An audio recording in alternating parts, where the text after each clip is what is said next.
सभी को नमस्कार। गठबंधन की राजनीति यानी कि पॉलिटिक्स ऑफ अलायंस, जब किसी एक दल को पूर्ण बहुमत नहीं मिल पाता है, उस स्थिति में सरकार बनाना संभव नहीं होता है। तो सरकार बनाने के लिए ये कई दल मिलकर के गठबंधन बना लेते हैं और सरकार चलाते हैं। और उनकी एक ऐसी विचारधारा होती है जो सबको स्वीकार होती है और उनमें से कोई भी दल उनका विरोध नहीं करता है। यह गठबंधन की राजनीति होती है। यानी कि इसकी परिभाषा हम देख सकते हैं। अनेक दलों द्वारा न्यूनतम साझा कार्यक्रम के आधार पर गठबंधन का निर्माण किया जाता है, जो राजनीति गतिविधियों का संचालन करता है। इसे गठबंधन की राजनीति कहा जाता है। इसमें शामिल सभी दलों को एक समान विचारधारा स्वीकार करनी होती है। पहले अपनी आज़ादी के बाद में जो प्रथम 3 आम चुनाव हुए थे, उसमें कांग्रेस को स्पष्ट बहुमत मिला था, यानी एक ही दल की प्रधानता रही थी। लेकिन बाद में आने वाले समय में यानी कि 1969 के अंदर कई राज्यों में कांग्रेस को स्पष्ट बहुमत नहीं मिला, जिसके कारण उसकी छवि है वो थोड़ी कमज़ोर हुई। उसके बाद में 1977 में प्रथम बार कांग्रेस की पूरे भारत में हार हुई और उस समय गठबंधन की शुरुआत हो गई। 1977 में एक गठबंधन बना जिसका नाम जनता पार्टी रखा गया और उस गठबंधन के द्वारा एक सरकार बनाई गई, जो हमारे प्रधानमंत्री मोरारजी देसाई के नेतृत्व में सरकार बनी, जनता पार्टी की सरकार। और वहीं से गठबंधन की शुरुआत हुई। हमारे भारत में देखें तो मुख्य रूप से 3 गठबंधन है। पहला एनडीए, दूसरा यूपीए और तीसरा गठबंधन जो वामपंथी विचारधाराओं का है। इसमें से जो पहला गठबंधन है एनडीए, नेशनल डेमोक्रेटिक अलायंस, राष्ट्रीय जनतांत्रिक गठबंधन। जो दूसरा गठबंधन है उसका नाम है यूपीए, जिसका पूरा नाम है संयुक्त प्रगतिशील गठबंधन, यूनाइटेड प्रोग्रेसिव अलायंस। और ये तीसरा जो गठबंधन है वो वामपंथी विचारधाराओं का है।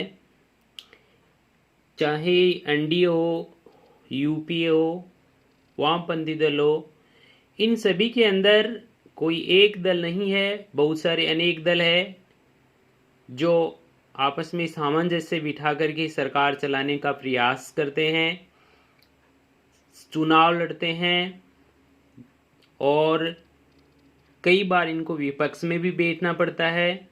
यदि 2 या 3 गठबंधन आपस में चुनाव लड़ते हैं तो सभी गठबंधनों की जीत नहीं होती।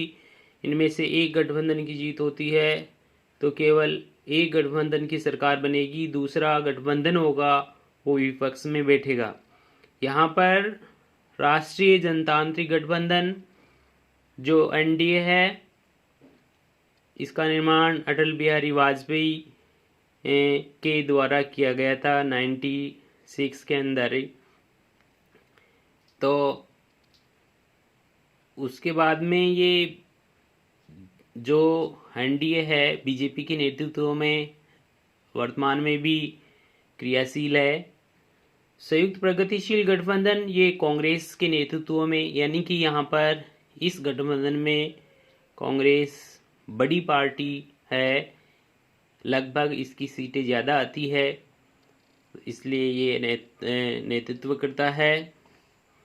गठबंधन की राजनीति है, ये इसके कई लाभ है। इससे क्या है, पहला लाभ, शासन निरंकुश नहीं बन पाता, यानी कि एक दल की सरकार होती है तो वह अपनी मनमर्जी चलाने लग जाती है।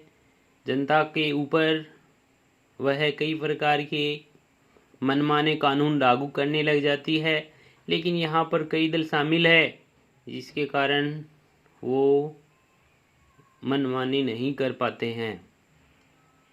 दूसरा लाभ, योग्य लोगों का देश को लाभ, क्योंकि गठबंधन में अनेक पार्टी होती है तो अनेक राजनेता होते हैं और उनमें से कई राजनेता है योग्य होते हैं और इन योग्य व्यक्तियों का देश को लाभ मिल पाता है। सशक्त विपक्ष का निर्माण होता है और या एक मजबूत सरकार का भी निर्माण कर सकते हैं।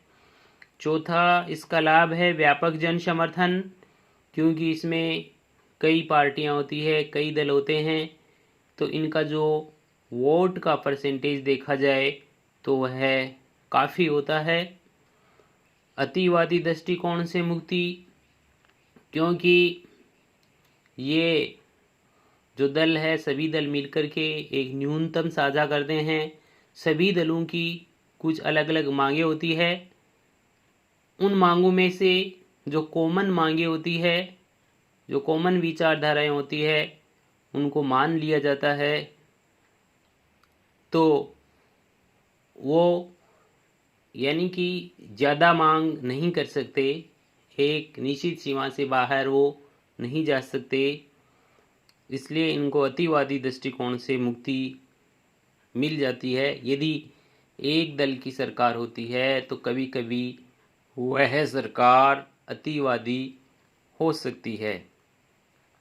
एनडीए के नेतृत्व में जो सरकार बनी वो जो लंबी चलने वाली सरकार है, अटल बिहारी वाजपेयी, जिनकी सरकार एक बार 13 दिन में और एक बार 13 महीने से गिर गई थी, तो 99 में ये एनडीए का गठबंधन की सरकार बनी जो 2004 तक चली।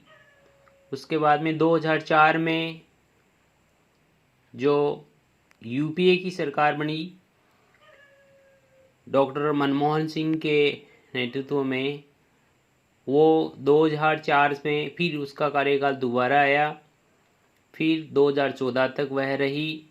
2014 में एनडीए की सरकार बनी। यह एक सबसे बड़ा मौका था कि कई वर्षों बाद एनडीए को तो बहुमत मिला ही मिला, लेकिन इसमें अकेली पार्टी बीजेपी को भी बहुत स्पष्ट बहुमत मिला था। धन्यवाद।